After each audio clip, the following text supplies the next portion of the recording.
ഏവർക്കും ഞങ്ങളുടെ പുതിയൊരു വീഡിയോയിലേക്ക് സ്വാഗതം.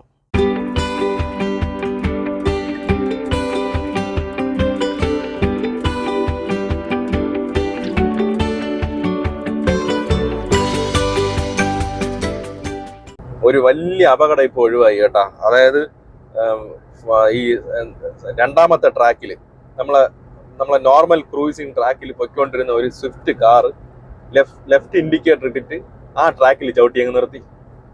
സംഭവം അതായത് എൻട്രി നമ്മളെ ഹൈവേയിലോട്ട് എൻട്രി കൊടുത്തിരുന്ന ഒരു സ്ഥലത്തൂടെ ഇവന് പതുക്കെ എക്സിറ്റ് എടുത്ത് പോകണം. ഒരു 1/2 കിലോമീറ്റർ അപ്പുറത്ത് പോയി അടുത്ത എക്സിറ്റ് ഉണ്ട്. ആ 1/2 കിലോമീറ്റർ ലാഭിക്കാൻ നോക്കണമാണ് ഈ പ്രശ്നം ഉണ്ടാവുന്നത്. അപ്പൊ എൻട്രിയിൽ കൂടെ എക്സിറ്റ് എടുക്കാൻ വേണ്ടിയിട്ട് വണ്ടി ഇങ്ങനെ റൈറ്റ് കയറി പോയാലല്ലേ എടുക്കാൻ പറ്റുള്ളൂ. അങ്ങനെ ഇവൻ നൈസായിട്ട് ഇവിടെ ചവിട്ടി അങ്ങ് നിർത്തി, ലെഫ്റ്റ് ഇൻഡിക്കേറ്റർ ഇട്ടിട്ട്. നമ്മള് നടുക്ക് നിർത്തി. നമ്മള് ഭാഗ്യത്തിന് പതുക്കെ വന്നോട്ട് രക്ഷപ്പെട്ടു. നമ്മൾ ഒട്ടും പ്രതീക്ഷിക്കൂല, മനസ്സിലായില്ലേ, ഒരു ഫ്രണ്ടിൽ ഒരു വണ്ടി ഇങ്ങനെ ചവിട്ടി നിർത്തുവന്ന്. വളരെ സ്ലോയിൽ വന്നതുകൊണ്ട് മാത്രമാണ് രക്ഷപ്പെട്ടത്. ഈ സാധനം മാറി വരാൻ ഒരുപാട് സമയം എടുക്കും, മനസ്സിലായ. അതായത് ഈ സ്പീഡിൽ പോയി ആക്സിഡന്റ് ഉണ്ടാവുന്നതിനേക്കാളും ഒക്കെ കൂടുതൽ വരുന്നത് ഇതുപോലത്തെ പ്രശ്നങ്ങളാണ്. ആളുകളുടെ ക്രോസിങ്, ആളുകൾ റോഡ് ക്രോസ് ചെയ്യണത്. പിന്നെ ഇഷ്ടം പോലെ ബൈക്ക് പോകുന്നുണ്ട് ഇതിലേ കൂടെ. ടൂ വീലേഴ്സ് ഇഷ്ടം പോലെ പോകുന്നുണ്ട്. നേരത്തെ ഞാൻ നോക്കിയപ്പോൾ ഒരുത്തൻ 100-ല് ഒരു കൊച്ചിനെയും വൈഫും ഉണ്ട്, കുഞ്ഞും ഉണ്ട്. കുഞ്ഞിനൊരു 3-3.5 വയസ്സ് വരെ ഉള്ളൂ ഒരു കുഞ്ഞ്. പിന്നെ വീഡിയോ എടുക്കാത്തെന്തെന്ന് ചോദിച്ചാല്, നമ്മളായിട്ട് ഇനിയിപ്പോ ഒരുത്തന്റെ വീഡിയോ എടുത്തിട്ട് അവന്റെ ജീവൻ നശിപ്പിച്ചു എന്ന് വേണ്ട, അതുകൊണ്ട് മാത്രം എടുക്കാത്തതാണ്.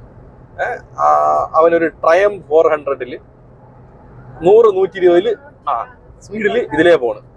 അതിൽ ഏറ്റവും വലിയ കോമഡി എന്താന്ന് വെച്ചാൽ, ഇവന് ഹെൽമെറ്റ് ഉണ്ട്, വൈഫിന് ഹെൽമെറ്റ് ഇല്ല, കുഞ്ഞിന് ഹെൽമെറ്റ് ഇല്ല. അതുപോലെ 2 വീലർ യൂസ് ചെയ്യുന്ന പലയിടത്തും ഞാൻ ശ്രദ്ധിച്ചിട്ടുണ്ട്. ഭാര്യയ്ക്കും ഭർത്താവിനും ഹെൽമെറ്റ് കാണും, കുഞ്ഞിന് ഹെൽമെറ്റ് ഇല്ല. അതെന്ത് ചെയ്യും? തെറിച്ച് വീഴുമ്പം ഇവര് കൊച്ചിനെ പിടിച്ചോളൂ, ഒന്നും നടക്കൂല. ആ കുഞ്ഞിനാണ് ഫസ്റ്റ് ഹെൽമെറ്റ് വെക്കേണ്ടത്. ഏറ്റവും കൂടുതൽ നമ്മൾ ഇമ്പോർട്ടൻസ് കൊടുക്കേണ്ടത് കുഞ്ഞുങ്ങളുടെ ലൈഫിനാണ്. ഇതൊക്കെ ആര് പറയാൻ? ഇപ്പൊ ആ വണ്ടി കൊണ്ട് നിർത്തിയോണ്ടാണ് എനിക്ക് ആവേശം വന്നത്, ഇല്ലെങ്കിൽ ഞാനും മിണ്ടാതിരുന്നേനെ. പക്ഷെ ഭാഗ്യം കേട്ടോ, ദൈവങ്ങൾ കാത്തു എന്ന് വേണം പറയാൻ. ഭാഗ്യത്തിന് രക്ഷപ്പെട്ടു. നമ്മൾ കോഴിക്കോട് എത്തി, അതൊക്കെ പറയാൻ വിട്ടു അല്ലേ. കോഴിക്കോട് എത്തി. കോഴിക്കോട് ഔട്ടർ ബൈപ്പാസിലാണ്. കോഴിക്കോട് ഏകദേശം കഴിയാറായി. ഇപ്പം പണ്ടത്തെ പോലെയല്ല, കോഴിക്കോട് എത്തണമെന്ന് ഇപ്പൊ അറിയൂല. പണ്ട് കോഴിക്കോട് എത്തിക്കഴിഞ്ഞാൽ പിന്നെ കോഴിക്കോട് അത്രയും പാസ് ചെയ്ത് അപ്പുറത്തെത്താൻ കുറെ സമയം എടുക്കുമല്ലേ. കോഴിക്കോട് മറ്റേ സിറ്റി കൂടെ കയറി അപ്പുറത്തിറങ്ങണ്ടേ. ഇപ്പൊ അതൊന്നുമില്ല, കോഴിക്കോടൊക്കെ ഇങ്ങനെ പോകും. പിന്നെ അടുത്തൊരു വലിയ കോമഡി എന്ന് പറഞ്ഞാൽ, വളാഞ്ചേരി ടോളിന്റെ പ്രൈസ് 145 രൂപയായിരുന്നു. ഞാൻ 70 രൂപ എന്താണ് വിചാരിച്ചു, അവിടെ 70 എന്തോ എഴുതിയിട്ടങ്ങനെയുണ്ട്. 145 രൂപയാണ് കട്ടായത്. അത് കഴിഞ്ഞ് 50 കിലോമീറ്റർ വന്നപ്പോൾ അടുത്ത 130-ന്റെ ടോള് കട്ടായിട്ടുണ്ട് കോഴിക്കോട് എത്തിയപ്പോൾ. അപ്പൊ ഇങ്ങനെയാണ് പോണെന്നുണ്ടെങ്കിൽ 1 കിലോമീറ്ററിന് 3 രൂപ വെച്ചാണ് ടോള് കട്ടാവണത്. അത് ഇച്ചിരി അധികം തന്നെയാണ്, മനസ്സിലായില്ലേ. അതായത് 1000 കിലോമീറ്റർ നമ്മൾ പോയിട്ട് തിരിച്ചു വരണമെങ്കിൽ 6000 രൂപ ടോൾ കൊടുക്കണമെന്നുള്ളതാണ് അവസ്ഥ. എന്നുണ്ടെങ്കിൽ അത് ആ റേറ്റ് ഇച്ചിരി കൂടുതൽ തന്നെയാണ്. കിലോമീറ്ററിന് 1-1.5 രൂപയൊക്കെ ആണെങ്കിൽ നമുക്ക് ഓക്കെയാണ്. ഇങ്ങനെയൊക്കെയാണ് നമ്മളെ നാടിന്റെ പോക്ക്. കണ്ണൂരെത്തി. ഫുഡ് കഴിക്കാറായ? 1:40 അല്ലേ. നമ്മളിപ്പോ എവിടെ? മേലെ ചൊവ്വയാണ് ഇത്.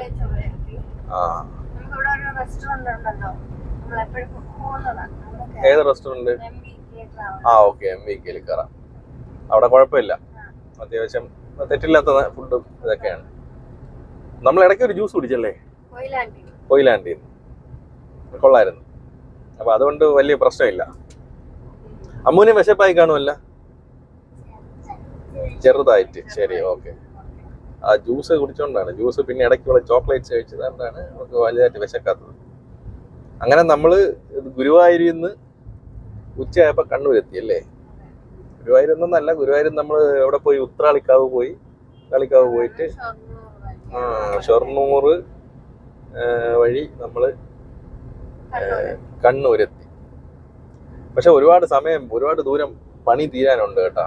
ഈ ടോള് കൊടുത്തതിൽ എനിക്കിന്ന് വിഷമമുണ്ട്. കാരണം വേറൊന്നും കൊണ്ടല്ല, 230 രൂപ അല്ലേ, 275 രൂപ ടോള് കൊടുത്തത് വെറും 70 കിലോമീറ്ററിന് വേണ്ടിയിട്ടാണ്. 70 കിലോമീറ്ററിന് വേണ്ടി 230 രൂപ ടോൾ എന്ന് പറഞ്ഞാൽ അത് ഭയങ്കര കൂടുതൽ അല്ലേ. ഫുള്ള് പണിയൊക്കെ കഴിഞ്ഞിട്ട് ഇവരെന്തിനാ ഇത്ര ധൃതിയിൽ ടോൾ പിരിക്കുന്നത്? എന്തിനാണ്? പണി കഴിഞ്ഞിട്ട് ടോൾ പിരിച്ചാൽ പോരെ. ഇല്ലേ? ട്രിവാൻഡ്രത്തും ഒരെണ്ണം ഉണ്ട്. ടോള് പിരിക്കാൻ തുടങ്ങിയിട്ട് വർഷം 5 ആയി.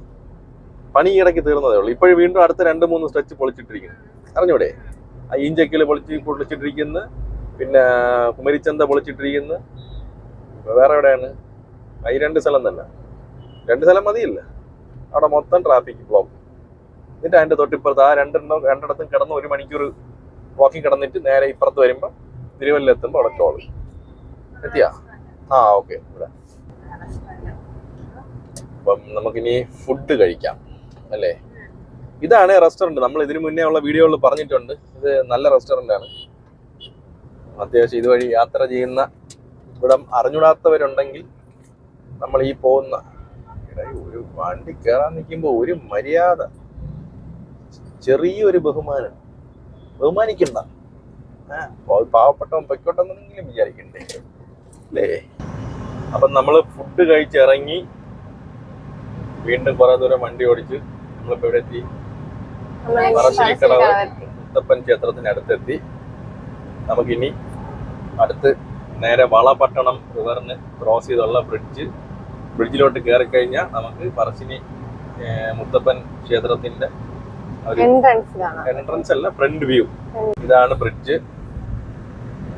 ഈ ബ്രിഡ്ജിൽ നിന്ന് ഇങ്ങനെ പോയി ആ കാണുന്നതാണ് മുത്തപ്പൻ ക്ഷേത്രം. അപ്പൊ ഇന്നത്തെ 2ാമത്തെ ക്ഷേത്രമാണ് പറശ്ശിനിക്കടവ് മുത്തപ്പൻ ക്ഷേത്രം. ഇതിനു മുന്നേ ഒരിക്കൽ നമ്മൾ വന്നത് രാത്രിയാണ് അല്ലേ? രാത്രിയായിട്ട് അവിടുത്തെ ആ ഒരു ഫ്രണ്ടിൽ നിന്നുള്ള വ്യൂ ഒന്നും കാണാൻ പറ്റിയിട്ടില്ലായിരുന്നു. ശരിയല്ലേ? ഇവിടെ ഒത്തിരി ബോട്ട് സർവീസ് ഉണ്ട് കേട്ടോ. ഇവിടെ മൊത്തം ബോട്ടുകൾ ഇവിടെ മറ്റേ ഇങ്ങനെ, എനിക്ക് തോന്നുന്ന ആളുകളെ കയറ്റി ഒരു സ്ഥലത്ത് നിന്ന് വേറൊരു സ്ഥലത്തോട്ടൊക്കെ കൊണ്ടുപോകുന്ന രീതിയിലുള്ള ബോട്ട് സർവീസസ് ഉണ്ട്. വണ്ടിയുടെ നിനക്ക് നടക്കാൻ കുറച്ച് ബുദ്ധിമുട്ടുണ്ടല്ലോ, അപ്പം നമുക്ക് അങ്ങ് പോവാം. ഇവരുടെ പാർക്കിംഗ് ഉണ്ട്. അങ്ങനെ നമ്മള് താഴെ എത്തി. താഴെ എന്ന് പറഞ്ഞാൽ ഒരു ഭയങ്കര ഹെവി ആയിട്ടുള്ള 1-2 ഹെയർ പിൻ ബെൻഡ് പോലത്തെ ബെൻഡ്. നമ്മൾ പൊന്മുടി പോകുമ്പോൾ ഉള്ള പോലത്തെ അല്ല, ഭീകര ഹെവി ആയിട്ടുള്ള സ്റ്റീപ്പ് ആയിട്ടുള്ള 2-3 വളവ് ഇറങ്ങി നമ്മളിങ്ങ് താഴെ എത്തണം. പാർക്കിംഗ് കിട്ടും. പാർക്കിംഗ് ഇവിടെ എവിടെയെങ്കിലും കിട്ടും. പക്ഷെ ഇവിടെ കുറച്ച് കൺജസ്റ്റഡ് ആണ് ഈ സ്ഥലം. റൂംസ് അവൈലബിൾ ആണ്. പാർക്കിങ്ങും കിട്ടും, എവിടെയെങ്കിലും കിട്ടും. ഒരു കാര്യം ചെയ്യ്, നിങ്ങളിവിടെ ഇറങ്ങും, ഞാൻ വണ്ടി എവിടെയാന്ന് വെച്ചാൽ പാർക്ക് ചെയ്തിട്ട് വരാം. ഓക്കെ. അങ്ങനെ നമ്മൾ മടപ്പുര മുത്തപ്പൻ ക്ഷേത്രത്തിലേക്ക് നടന്നുകൊണ്ടിരിക്കുകയാണ്. ഈ അമ്പലത്തിൽ പോയിട്ട് വന്നിട്ട് ബാക്കി വിശേഷങ്ങൾ. അങ്ങനെ നമ്മൾ മുത്തപ്പനെ കണ്ടിറങ്ങി. ഈ ബാക്കിൽ കാണുന്നതാണ് പറശ്ശിനിക്കടവ് മുത്തപ്പൻ ക്ഷേത്രം. അമ്പലത്തിൻ്റെ ഫ്രണ്ട് വ്യൂ ഇതാണ്. നമ്മളിപ്പോൾ ഇരിക്കുന്നത് ഇവിടെ ഈ ബോട്ടെല്ലാം വരുന്ന ഒരു സ്ഥലമുണ്ട്. അവിടെയാണ് നമ്മളിപ്പോൾ ഇരിക്കുന്നത്. നമ്മൾ ആദ്യം ഡ്രൈവ് ചെയ്ത് വന്നത് ആ പാലത്തിൻ്റെ മുകളിൽ, അതിലേ കൂടെ ഇങ്ങനെയാണ് നമ്മൾ ഡ്രൈവ് ചെയ്ത് വന്നിട്ട് നമ്മൾ ഇതിൻ്റെ മുകളിൽ കൂടെയാണ് റോഡ്. ആ റോഡെ ഇറങ്ങി താഴെ വന്ന് അപ്പം ഇതിൻ്റെ ഫ്രണ്ടിലെത്തി. ഭാഗത്ത് കുറേ പൂജകളൊക്കെ നടക്കുന്നുണ്ട്. ഇവിടെ ഇഷ്ടംപോലെ ബോട്ട് സർവീസ് ഉണ്ട്. അപ്പം ബോട്ട് സർവീസിനുള്ള ബോട്ടുകളാണ് ഈ കാണുന്നതൊക്കെ. ഭയങ്കര മനോഹരമായ ബോട്ടുകളാണ്. സർക്കാരിൻ്റെ ബോട്ടൊക്കെ ഉണ്ട്. അരമണിക്കൂറത്തേക്ക് ബോട്ട് സർവീസിന് ഇവർ ചാർജ് ചെയ്യുന്നത് 40 രൂപയാണ് ഒരാൾ. നമ്മൾ അമ്പലത്തിലോട്ട് കയറുന്ന എൻട്രൻസ് ഇതാണ്. അപ്പൊ നമുക്ക് പതുക്കെ നടന്നാലോ? എല്ലാവരും തൊഴുതില്ലേ? നടക്കാം. നിങ്ങൾക്ക് ഇനി എന്താ പോയി പർച്ചേസ് പരിപാടികളൊക്കെ ഇല്ലേ? ഇവിടെ ഒത്തിരി കടകളുണ്ടേ, നോക്കിക്കോ നിങ്ങൾ. ഒത്തിരി കടകളുണ്ട്. ഇവിടെ നിന്ന് അമ്പലത്തിൽ നിന്ന് പുറത്തോട്ട് ഇറങ്ങി കഴിഞ്ഞാൽ ഒത്തിരി ഇഷ്ടം പോലെ കടകളുണ്ട്. ഓപ്പോസിറ്റ് സൈഡ് അങ്ങനത്തെ പോലെ കടകളുണ്ട്. പിന്നെ ഇവിടുന്ന് ലെഫ്റ്റിലോട്ടും കടകളുണ്ട്. ഇതാണ് നേരത്തെ ഞാൻ പറഞ്ഞ ഹെവി ഹെയർ പിന്നുകൾ, ഹെവി ഹെയർ പിൻ ബെൻഡ്. നമ്മൾ ഇവിടെ കാണും പോലെ അല്ല, ഇവിടെ നമ്മുടെ പൊന്മുടിയിലൊക്കെ ഉള്ളത് പോലെ അല്ല, അതിനേക്കാളും വലിയ ഹെയർ പിൻ ബെൻഡ്. ഇപ്പൊ തന്നെ കണ്ടില്ലേ കയറി വന്നത്? വേണ്ട, എന്ത് ഹൈറ്റിലോട്ടാ കയറി പോണെന്നുണ്ട. അതന്നെ, അതാണ് ഞാൻ പറഞ്ഞത്. നല്ല ഹൈറ്റുള്ള ഹെയർ പിൻ കർവ്സ് തന്നെയാണ്.